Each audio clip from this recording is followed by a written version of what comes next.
Do you remember the moment you realized that the world had changed? Let me tell you a quick little story that has nothing and everything to do with the future of our world and how you fit into it. In 1917, the United States faced a huge problem. They were working hard to compete in the industrialized economy, and there was a shortage. Not a shortage of oil or coal or other natural resources, a shortage of people, specifically obedient factory workers. The solution to this economic dilemma? It was an experiment of sorts. It hadn't been done before, until someone thought of it. Mandatory public school. Unfortunately, the initial purpose of the United States public school system was not to inspire children or generate scholars. And it wasn't created for dreamers, people who color outside the lines, break the rules, and challenge the status quo. The public school system of the early 1900s was invented to create a nation full of adults who would obediently do their jobs in the factory assembly lines. Teaching kids to sit in straight rows and scheduling the entire day with the ringing of bells wasn't by chance. Punishing those who didn't conform was purposeful. These were the skills they would need to join the labor force. Intentional or not, this early method of turning dreamers into workers was an investment in the nation's economic future.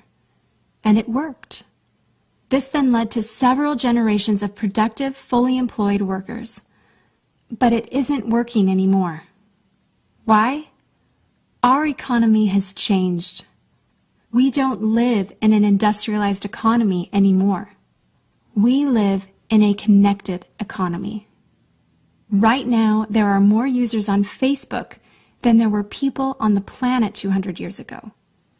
Technology has made it possible for us to connect with people, ideas, and information from anywhere in the world instantaneously. And as a result, our economies have expanded from localized towns and communities to the entire world. We have globalized trade in nearly every way. In the past, the obedient, do-what-you're-told without question people were rewarded for working hard and putting their dreams aside in order to toe the line. They were given well-paying jobs that led to long-term careers. They were guaranteed pensions, benefits, and the promise that they would always be taken care of. And they were. But that promise is gone for most of us today.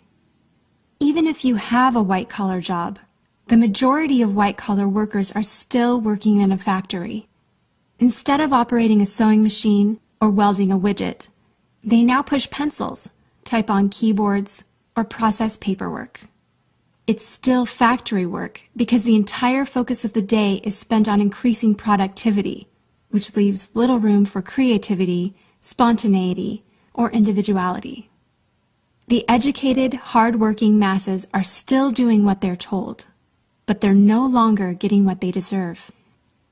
Even if you do everything you are told to do today, graduate from high school, go to college, get a degree, work hard in whatever job you can find, if you're lucky enough to find one, you're not guaranteed anything. Companies are being forced to change or die right now. Layoffs happen much more often than job openings appear, and the highest paying jobs are disappearing or heading overseas at an alarming rate. If you have a job where your boss tells you exactly what to do, he or she will always find someone cheaper than you to do it. Did you know that the average length of a job today is about 4.5 years? Contrast that to the 1960s when it was 40 years. The connected economy rewards a different group of people. It rewards the people who see things differently, who don't conform, people who have ideas that no one else has, people who are willing to work hard but know that the old way of doing things is broken. The connected economy rewards you not for being a cog in the wheel of life, but for standing up and reaching out. The connected economy rewards the connectors. Whether it's connecting a person to a person, a business to a business to a product, or a product to a person, those who learn how to connect are the ones who will survive and excel in the connected economy. That is how the world has changed. It's not about to change. It already has. Things are different now, and they're not going back to the way they used to be. Look at Facebook. What's their product? It's you. Your network, your information, your ideas, they all have value. Does Facebook pay you for the money they make selling your information to advertisers? No. But we still use it because we have an innate desire to connect with people. In fact, neuroscientists have found that we are actually hardwired to connect with each other. Some people know how to leverage this innate ability in today's economy, but most don't. And because they don't know how to do it, most of them are paralyzed with fear, resisting the shift, despite clear indications telling them it's time to change. In 1917, a group of people performed an experiment that forever changed the way that we earned a living. The world today is facing another huge problem. We're facing a shortage of our own. Not a shortage of factory workers or consumers. The world has enough of those. We have a shortage today of dreamers and connectors. And so, we're holding our own little experiment. And you happen to be the subject of it. This 8-minute presentation was specifically designed to seek out and find the connectors around us. Those who recognize that we are on the brink of the next economic revolution, who are ready to thrive in the connected economy, and who are searching for the best way to do it. The internet and technology are rapidly changing the way that we do everything today, including how we make a living.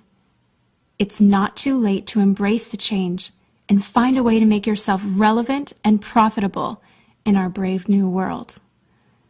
And that's why we've invited you here today. We've created something that rewards you for connecting. It pays you for bringing people together behind a cause, product, or idea. And we have systematized it and made it so that you can do it from anywhere, with anyone, at any time.